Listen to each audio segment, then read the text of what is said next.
Hello and welcome to an emergency edition of Let's Talk Antitrust, where I'm talking with my colleague Julien Haverals in our Brussels office about the European Court of Justice's decision or judgment, which came through today, 3rd of September, on the Illumina Grail case.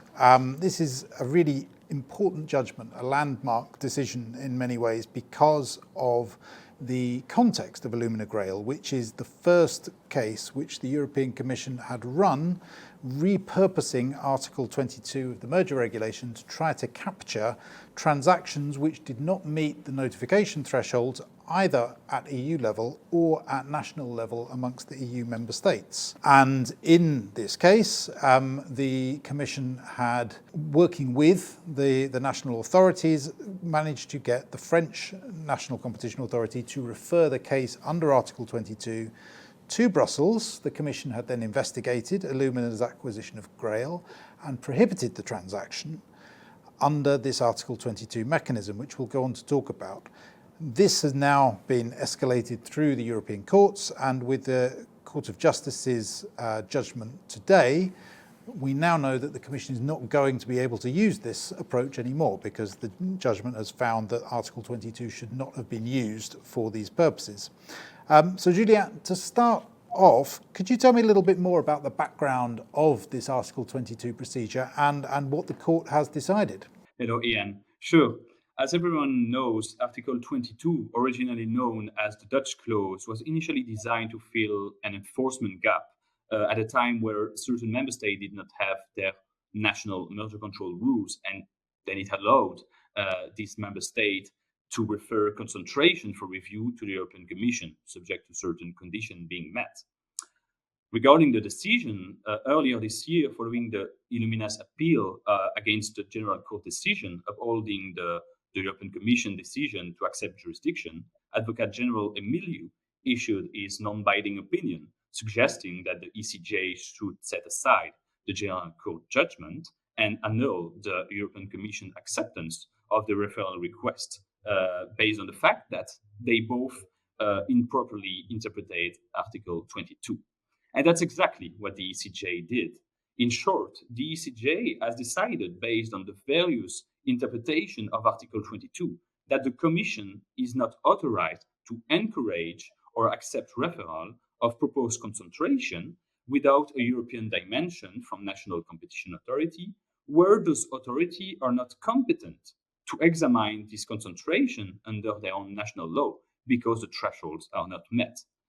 If we go slightly into more detail, the ECJ interpreted Article 22 in the same way as Advocate General by following these four methods of interpretation, namely the literal, historical, contextual, and teleological interpretation, which all led to the conclusion that the interpretation adopted by the Commission and the General Court was wrong, and notably that the General Court failed to take into account the fact that the EU merger regulation contains already a simplified mechanism to replace the turnover threshold with other criteria such as transaction value, if necessary, which in a way nullifies the need for a corrective mechanism.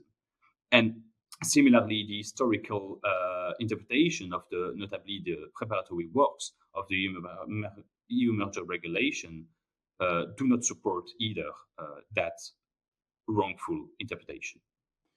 So, Ian, now that we have explained the content of the ECJ's decision, could you please explain what are the concrete implication of that decision for Illumina and Grail? Thanks, Julia. And look, we know that Advocate General Emiliu's opinion had been very damning of the approach the Commission had taken. So it's not surprising that the Court of Justice has followed that opinion. And you've set out very clearly the different criteria that were looked at. What this means for Illumina and Grail, obviously their transaction was prohibited. They have publicly said that they will go ahead with the unwinding of that transaction, regardless of the outcome of this case, because they did complete the deal, despite the prohibition from the Commission.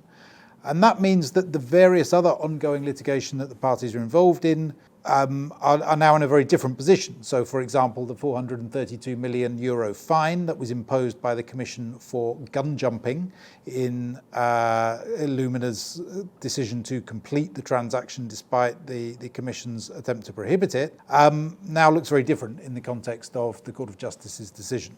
So this is a big setback for the Commission and a big win for Illumina and Grail, albeit a much longer and much more painful process than they had obviously anticipated when they started out, and one that has not concluded with them completing the deal that they wanted to do in the first place. But more importantly, there's a policy implication here for companies around the world and for the Commission in particular, in that they're not going to be able to use Article 22 anymore to capture these so-called killer acquisitions, the below threshold deals which they were seeking to use Article 22 to be able to pick up.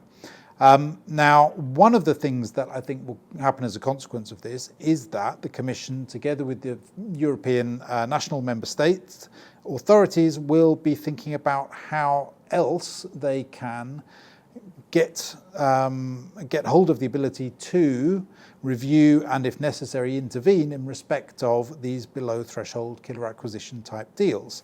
One thing that's been talked about publicly is using the existing competition powers under Articles 101 and 102, so the prohibition on anti-competitive agreements and the prohibition on abuse of a dominant position, to retrospectively look at transactions. So once transactions have completed, to then say that was a breach of the competition rules and impose penalties and potentially orders to unwind those deals.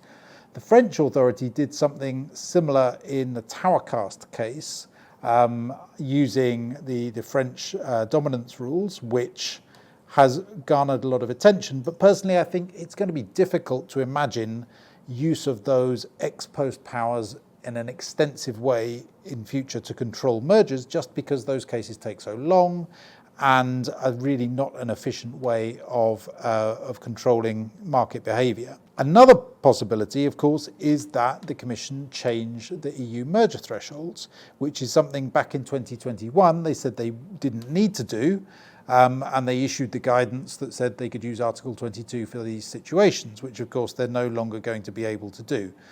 The question mark there is whether we risk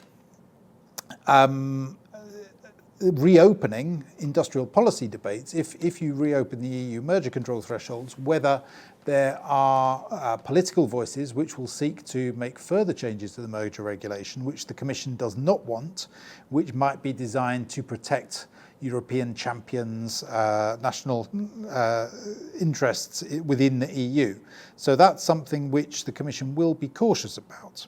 The third possibility is that there is an amendment at member state level to the rules of one or other member states, which makes it easier for those jurisdictions to gain the ability to review these below threshold killer acquisition type deals, and then they would be able to refer them up under the existing referral mechanisms within the merger regulation.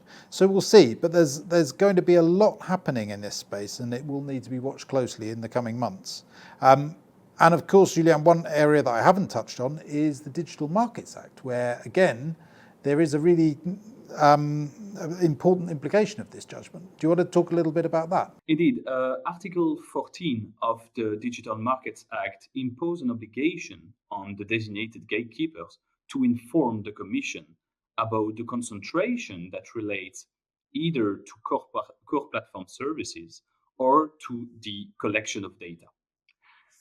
The implication of the judgment for Article 14 is the fact that now that the Commission is increasingly enforcing the DMA towards the gatekeepers, they will need to find alternative way to review the concentration that are informed by the gatekeepers, but not notified either in the EU or at the member state level, since the European Commission cannot use anymore Article 22 of the EU merger regulation to, I would say, get a grip on those notifications. They will need to find then alternative ways of doing so. And like we already explained, using either Article 102 or review the merger regulation, or the member state will have to intervene and change their own rules. Thank you, Julien. We've covered a lot of ground there, but it's a really important case, and I'm sure there will be a lot of attention on this in the weeks, months, and years to come. So really good to talk to you, and I'll speak to you again soon. Thank you.